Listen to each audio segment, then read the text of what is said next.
Look at that. That's amazing. Frank Fritz wasn't just an ordinary collector, and his garage wasn't just a place to store things. But what happened after he passed away shocked everyone, even the police. When they opened up his garage, they didn't just find old cars, they found something else. There was a strange vehicle, covered in dust, hidden away as if someone didn't want it to be discovered. According to official records, that car shouldn't even exist. So what was it doing there? Why did Frank leave behind a handwritten note that hinted at something bigger? This wasn't just another cool find. This was a moment that changed everything. What they discovered inside Frank Fritz's garage was more surprising than anyone could have imagined. Frank had a deep love for collecting, but he wasn't just collecting for fun. He was on a mission. He didn't just collect cars. He searched for them like a hunter, looking for rare treasures from the past. From the first time people saw him on the show American Pickers, it was clear that Frank didn't care about fame. He cared about the thrill of the chase. He loved items that time had forgotten, especially classic cars that had their own stories. To casual viewers, Frank seemed like the quiet guy with a great sense of humor and deep knowledge of antiques, especially old gas station signs and oil cans. But if you paid attention, you could see how passionate he really was. His voice would change when he spotted a rare muscle car hidden in tall grass. He would linger longer in dusty garages, carefully examining every corner. For Frank, these vehicles weren't just purchases, they were pieces of history that deserved to be saved. Over the years, Frank built a private car collection, slowly and carefully. He wasn't trying to show off. There was no fancy showroom, no red carpets. Just a garage in Iowa, filled with cars that felt like they had time-traveled from the past. There was a 1956 Chevrolet Bel Air with the sharp fins he always admired. A 1967 Ford Fairlane GT390, which he bought for $7,000 and restored with another $4,000. Then there was the 1960 Cadillac Fleetwood, which he bought with his longtime friend Mike Wolfe. It was full of luxury features from that era. Frank didn't hesitate to spend big on rare finds. He once bought two 1954 Nash Healey sports cars for $46,000 total. He also had a 1914 Met cycle car, a rare three-wheeler valued around $35,000. His most prized car was a 1947 Cicitolia Nuvolari Spider, a sleek, rare Italian race car worth more than $500,000. It was the crown jewel of his collection. Each car had a story, and Frank could remember every detail. Whether he found it in an old barn, bought it at 2 a.m. in an online auction, or towed it across the country, he could tell you exactly why it mattered to him. These weren't just investments. They were like lost treasures he believed should be saved and brought back to life. What made Frank special was that he didn't let fame change him. He didn't post flashy pictures on social media. He didn't invite the public to view his cars. His garage was a private, peaceful place. Friends said he would sometimes disappear in there for hours, fixing old parts, organizing his collection, or just quietly spending time with the vehicles he loved. That's where the mystery begins. Because not everything Frank found was shown on TV. Some of his best deals and biggest discoveries were never made public. And as time went on, Frank became more private. He stopped sharing as much. His garage, once a place full of life and energy, turned into something mysterious.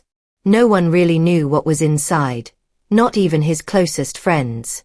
And after Frank passed away, when the garage doors were finally opened, what people found changed everything. But before that moment, it's important to understand how deep Frank's passion truly ran. For him, this was never about money. It wasn't just about the cars either. It was about believing that some things from the past are still worth saving, even if most people forget about them. As Frank's role on American Pickers slowly faded, so did the public's view into his world. He left the show quietly around 2020, saying he needed surgery and had health problems. Fans thought he'd return, but the truth was much more serious. His health wasn't improving, it was getting worse. His last years were marked by illness, loneliness, and silence.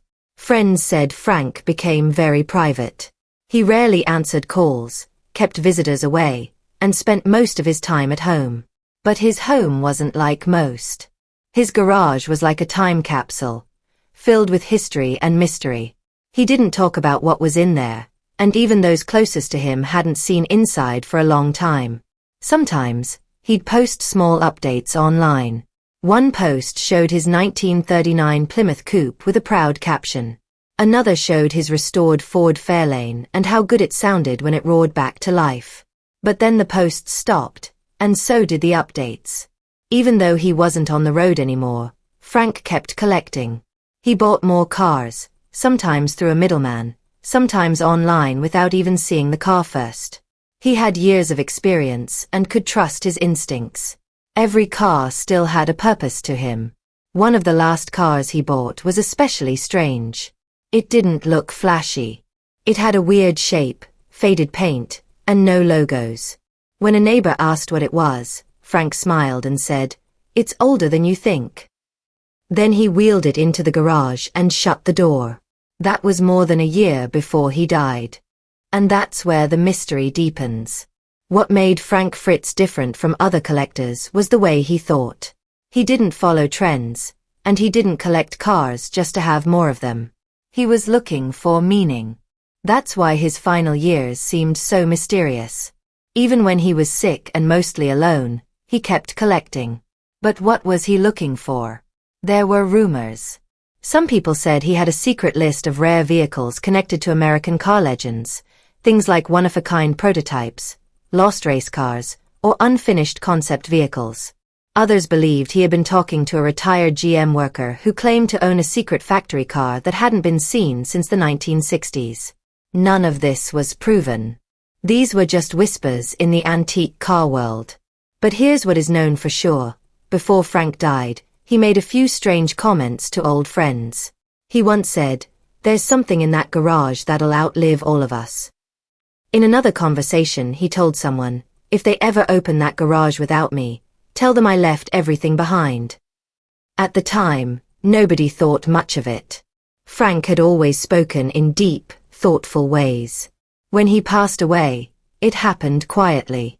There was no big announcement, no media spotlight, just silence. A man who had once appeared on TV across the country died surrounded by what he loved most: peace, and the stories he kept hidden.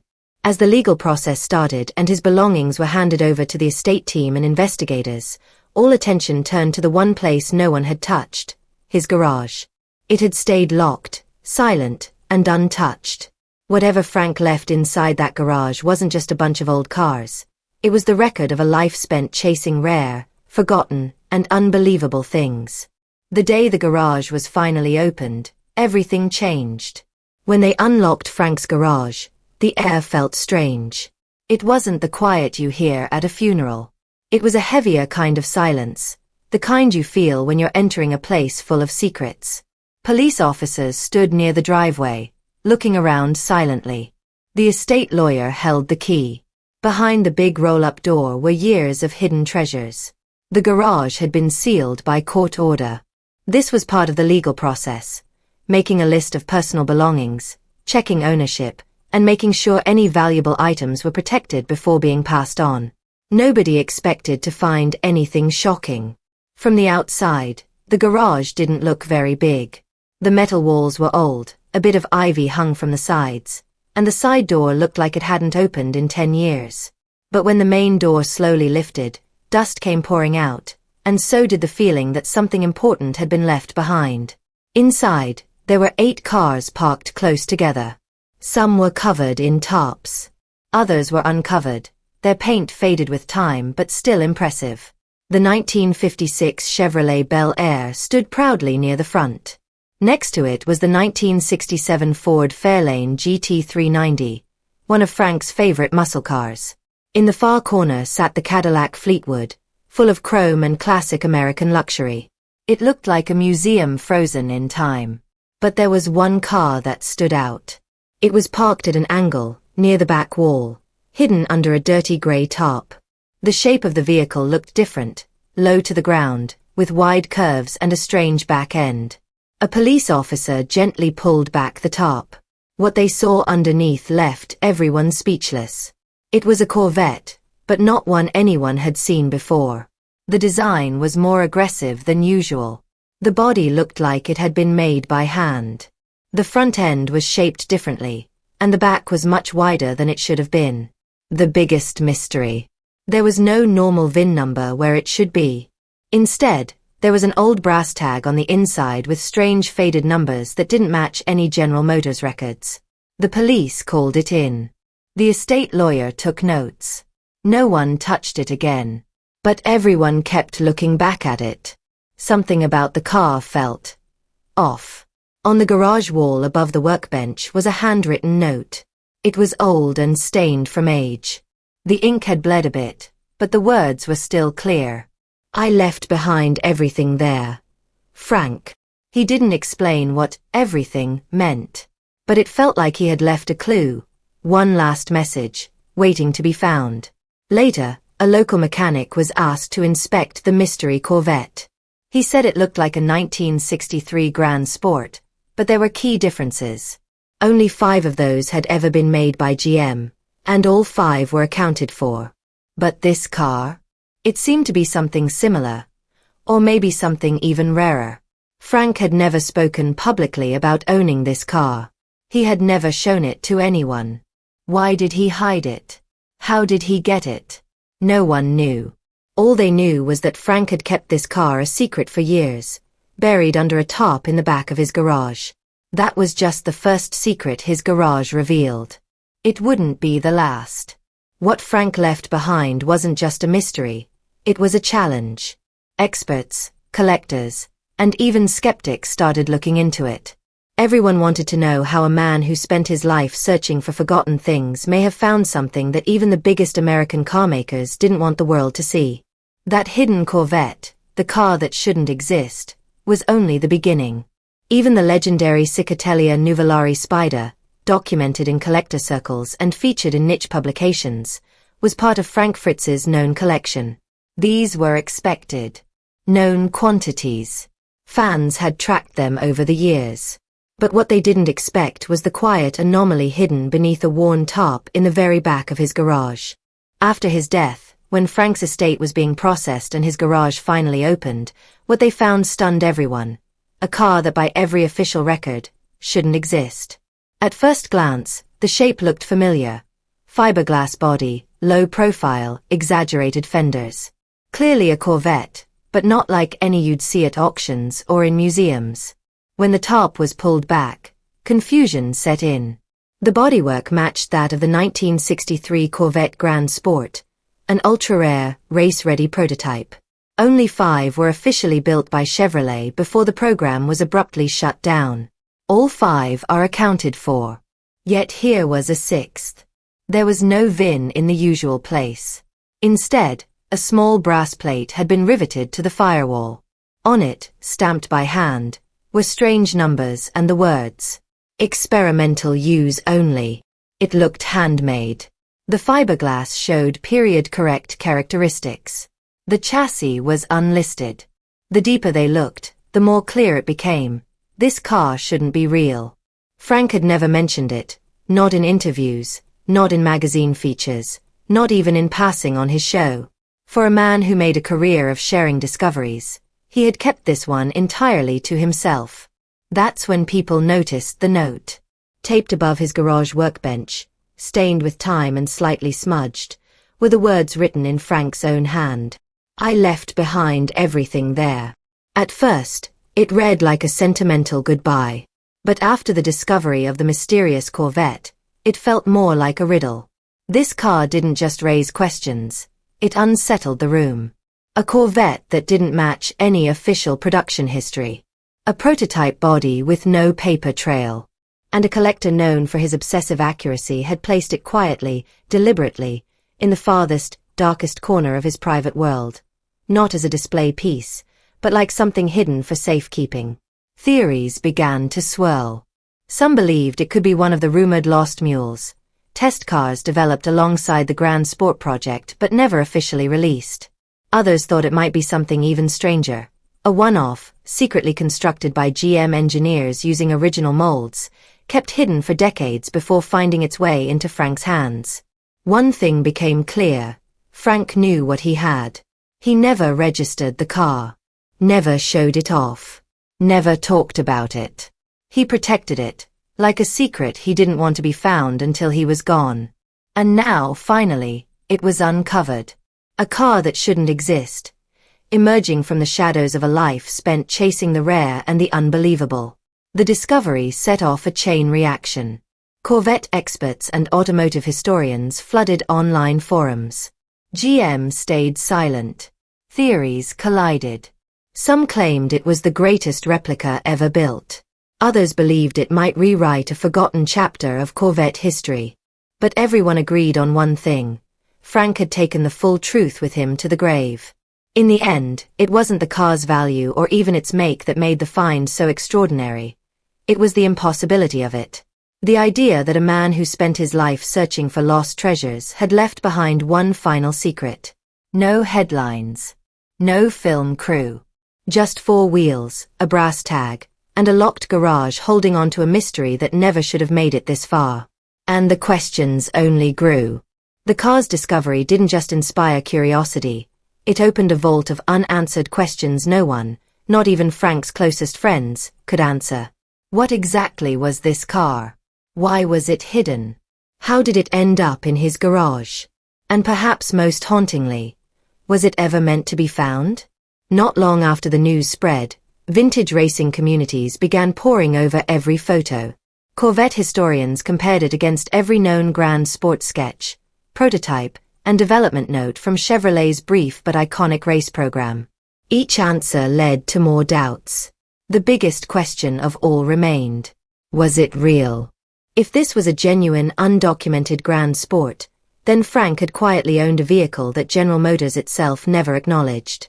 But if it wasn't, if it was a replica, a Frankenstein build, crafted from stolen factory molds or secret blueprints, it still raised another question. Who built it? Because whoever did wasn't an amateur. Every curve, every weld, every measurement told a story. The craftsmanship was precise, done by someone who knew exactly what they were doing. Then came the rumors. One source claimed Frank had bought the shell and parts from a retired GM engineer back in the early 2000s. Another said it came from an estate sale in Flint, Michigan, near old GM testing grounds. None of these claims could be confirmed, but they wouldn't go away. And in many ways, it fit Frank's style. He wasn't a spotlight chaser. He preferred the strange, the overlooked, the forgotten. His garage wasn't curated like a showroom, it was a refuge. A workshop. A place where something like this could sit, buried, for years. But what unsettled people the most wasn't the car itself. It was the silence that followed. When reached for comment, GM gave a brief statement. They had no information regarding any such vehicle. No follow-up. No investigation. No denial. Just silence. But quietly, in garages and message boards across the country, whispers started to grow. Some said there were more grand sports than GM had ever admitted. Others believed there were secrets still buried in old design files, in private estates, in locked garages just like Frank's. And maybe, just maybe, this was only the beginning. Tell us what you think in the comments below. Was Frank's Corvette real, or just a beautifully crafted myth? Thanks for watching, and we'll see you in the next video.